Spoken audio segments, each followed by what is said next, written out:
मेरी एक सब्सक्राइबर है जिन्होंने कमेंट्स किया है कि मैम हम पिछले 5 सालों से फैमिली प्लान कर रहे हैं कंसीव करने के लिए, हर महीने रिलेशन बनाते हैं बट अभी तक बेबी कंसीव नहीं हो रहा है।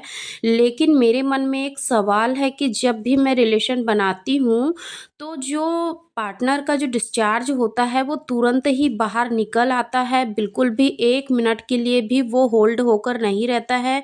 क्या यही कारण है जिसकी वजह से कि मैं प्रेगनेंसी कंसीव नहीं कर पा रही हूँ?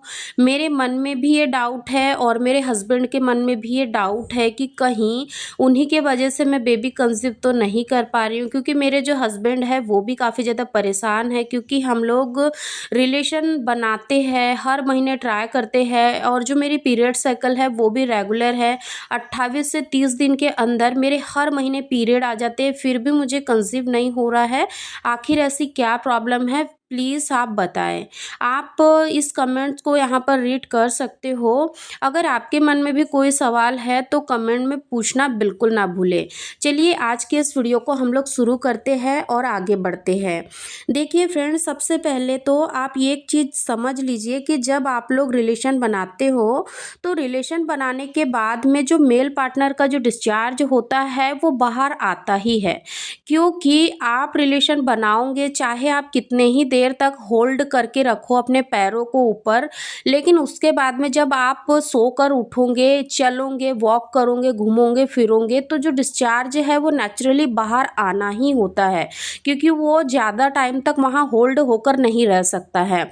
और प्रेगनेंसी अगर नहीं हो रही है आपको तो इसके पीछे कुछ और भी रीज़न हो सकते हैं, तो आप उन रीजनों को फाइंड आउट करने की कोशिश करें कि आखिर आपको प्रेगनेंसी क्यों नहीं हो रही है। चलिए मैं आपको इसके बारे में विस्तार से समझाती हूँ कि जब आप लोग रिलेशन बनाते हो, अगर मेल पार्टनर का डिस्चार्ज जल्दी से बाहर निकल आता है तो उसको आप किस तरीके से होल्ड करके रखोगे और किस तरीके से आप भी जल्दी से जल्दी माँ बनोगे। देखिए, सबसे पहले होता क्या है कि जब आप लोग रिलेशन बनाते हो तो रिलेशन बनाने के बाद में क्या होता है कि डिस्चार्ज निकलता है, और जो डिस्चार्ज निकलता है उसमें मिलियंस की संख्या में स्पर्म होते हैं, और प्रेगनेंसी कंसीव करवाने के लिए केवल एक ही स्वस्थ स्पर्म की ज़रूरत होती है।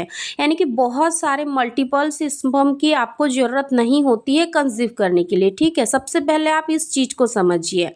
जब आप रिलेशन बनाते हो उसके दौरान अगर आपको ऐसा लग रहा है कि डिस्चार्ज तुरंत ही बाहर निकल जा रहा है, तो वो इसीलिए निकलता है क्योंकि जो डिस्चार्ज होता है उसके अंदर स्पर्म होते हैं, और स्पर्म के अंदर जो होता है वो सीमन होता है, जो लिक्विड होता है उसको सीमन कहते हैं, और उसमें प्रोटीन एंजाइम होते हैं जो कि आपके स्पर्म को जीवित रखने के लिए काफ़ी ज़्यादा ज़रूरी होते हैं। यानी कि उसकी जो सेल्फ लाइफ होती है, जब तक सीमन के अंदर वो रहता है तब तक वो जीवित होता है, और उसको जीवित रहने के लिए ये सीमन का होना बहुत ही ज़्यादा ज़रूरी होता है। फॉर एग्जाम्पल आप लोग समझ लीजिए कि एक मछली है, अगर आप मछली को पानी से बाहर निकाल दोगे तो क्या मछली ज़्यादा देर तक जीवित रह पाएंगी? नहीं रह पाएंगी ना, उसको जीने के लिए पानी की आवश्यकता होती है। ठीक है, वैसे ही आपके जो स्पर्म होते हैं उसको भी जीने के लिए, उसको भी लाइफ देने के लिए ये पानी बहुत ही ज़्यादा ज़रूरी होता है।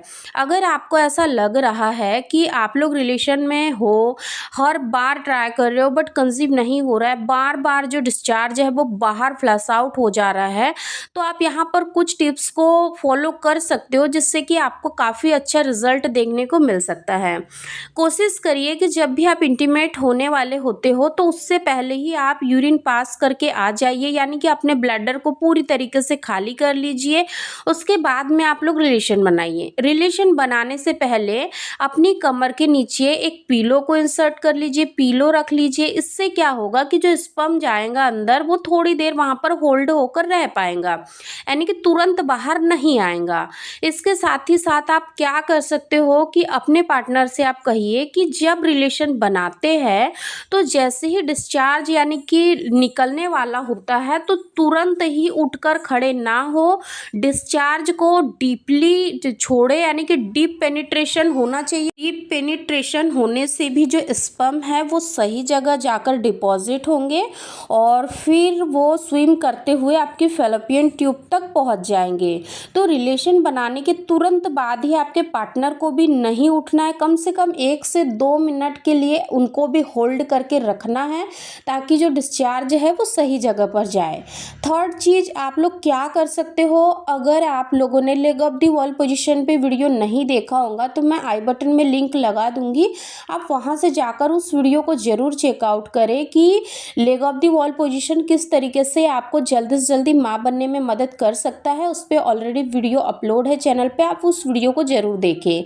तो आपको क्या करना है, आफ्टर कॉन्टेक्ट आपको leg of the wall position में अपने पैरों को रखना है ताकि आपको प्रेगनेंसी कंसीव होने में हेल्प मिले। थर्ड चीज़ हो गई। फोर्थ चीज़ आपको क्या करना है, जैसे ही आप लोग रिलेशन बना लेते हो, रिलेशन बनाने के कम से कम 15 से 20 मिनट तक आपको वॉक नहीं करना है, ना ही आपको उठ के बैठना है, बल्कि आप जिस पोजीशन में लेटे हो या तो करवट लेकर लेट जाइए, वैसे ही आपको सेम एज इट इज़ कम से कम 15 से 20 मिनट तक रहना है। इससे भी आपको कंसीव होने के काफ़ी ज़्यादा हाईली चांसेस होंगे। हाँ, पर जो सब्सक्राइबर ने क्वेश्चन किया था कि हर महीने ट्राई करते हैं डिस्चार्ज बाहर निकल जाता है, क्या इसी वजह से मैं प्रेगनेंसी कंसीव नहीं कर पा रही हूँ, तो देखिए आपको क्या करना है, अगर आप 5 साल से ट्राई कर रहे हो नेचुरली कंसीव करने के लिए, अगर आपको कंसीव नहीं हो रहा है तो आपको बिना देर करे एक बार डॉक्टर से मिलना है ताकि आपको एग्जैक्ट पता चल सके कि आपको प्रेगनेंसी क्यों नहीं हो रही है।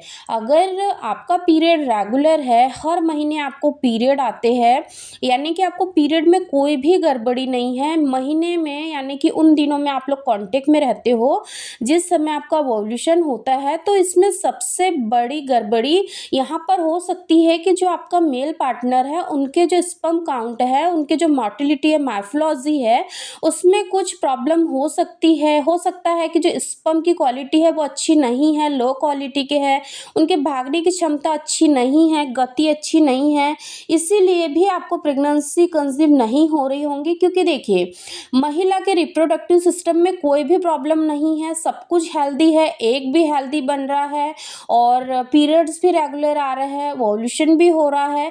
लेकिन अगर मेल पार्टनर का जो सीमन है वो अगर अच्छा नहीं होगा तो फिर आपको प्रेगनेंसी कंसीव कैसे होंगी। इसीलिए आप लोगों को बिना देर करे एक सीमन एनालिसिस टेस्ट होता है जो कि बहुत ही आसानी से आप लोगों को बता देगा कि आपके जो मेल पार्टनर है उनके स्पर्म काउंट कितने हैं, उनकी मोटिलिटी कितनी है।